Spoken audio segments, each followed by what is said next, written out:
next day, as the school bell rings, the beta bullies quickly stand up from their seats and turn to Young-chan, eager to play some games. By the way, did you notice how the beta bullies always wear casual clothes, while the rest of the kids in the class follow a specific dress code? Is this a Korean thing, or did the writer just want them to stand out? Anyway, Young-chan glances at Jae-hyung's fractured hand and asks if he's even in any condition to play games. Orangehead quickly raises his hand and starts flicking his fingers around, saying he's damn sure he can still play because all his fingers are okay, so he can use a mouse just fine. Young-chan is baffled by how Orangehead is trying to flex his broken arm, while our boy finds it a bit admirable. Blondie then warns Orangehead not to use his injury as an excuse during the game, because he already knows that he is going to blame his arm after he plays poorly. They then turn to Seokju, asking if he wants to join them. For a moment, Seokju looks startled, but Jae-hyung promises that snacks will be on him today as a gesture of thanks for all the help. Seokju is quiet for a moment but then agrees to go. In the end, Yeona also expresses her desire to join them. Blondie checks if she's sure about going to the game room, and she confirms it, wondering if it's a problem for her to tag along. Seokju then turns to our boy and asks if he's still at bronze rank. Our boy confirms that he achieved bronze a while ago. Seokju beams with pride, leaving everyone a bit puzzled by his reaction. Without further ado, he starts walking forward, ready to head to the game room. Jin can't shake the feeling that there's something off about Seokju. Despite this, they all enjoy themselves in the game room, with Yeona observing quietly behind them. Jae-hyung, in particular, is getting a lot of flack from his friends for being terrible at the game, and he is almost worse than Jin himself. After some intense gaming, they grab snacks from the game room's canteen, continuing their fun while munching on chips and other goodies. Yeona keeps glancing at Jin, her attention clearly focused on him. It's evident that something about him is capturing her interest. Eventually, they decide to head out. As Jin walks down the path, his phone rings. It's Daein calling, and once he picks up the call, the girl quickly asks him if he is going to have dinner outside.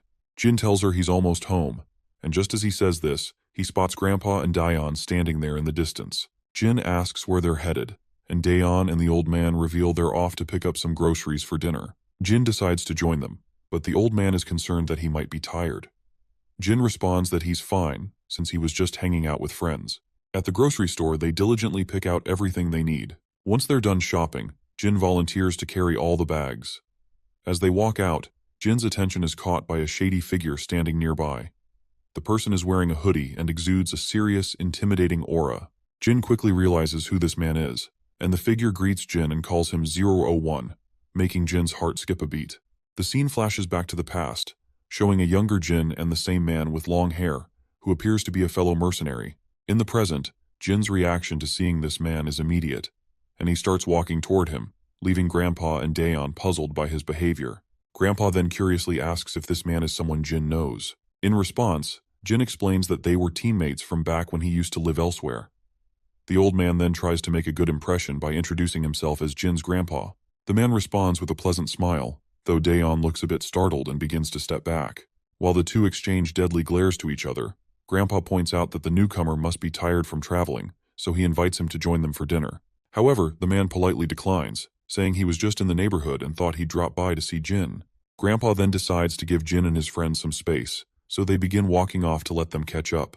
Once they are left alone, the man smirks and points out that Jin seems to be doing well for someone who was supposed to be dead. Jin then finally speaks up and addresses this man as 006, asking how he managed to track him down. That is when the long hair reveals that their camp has found out that Jin is still alive, and they are now searching for him. He reassures Jin that there's no immediate danger since they haven't discovered where he lives. He further explains that he was in the area on a mission, and decided to drop by when he heard about how camp was already looking for him. However, he warns Jin that it won't be long before they catch up. It seems like the camp is preparing to send someone to deal with our boy once they have found out his location, and it's only a matter of time before they put 006 on the job. Jin gets alert to hear the threat, but 006 just smirks and brushes off the tension, telling Jin there's no need to get defensive since he's only here to catch up with an old friend. Jin stays quiet, with a mix of wariness and curiosity flickering across his face. 006, meanwhile, suggests taking a bite to eat, because he was so caught up in tracking Jin down that he nearly forgot to eat.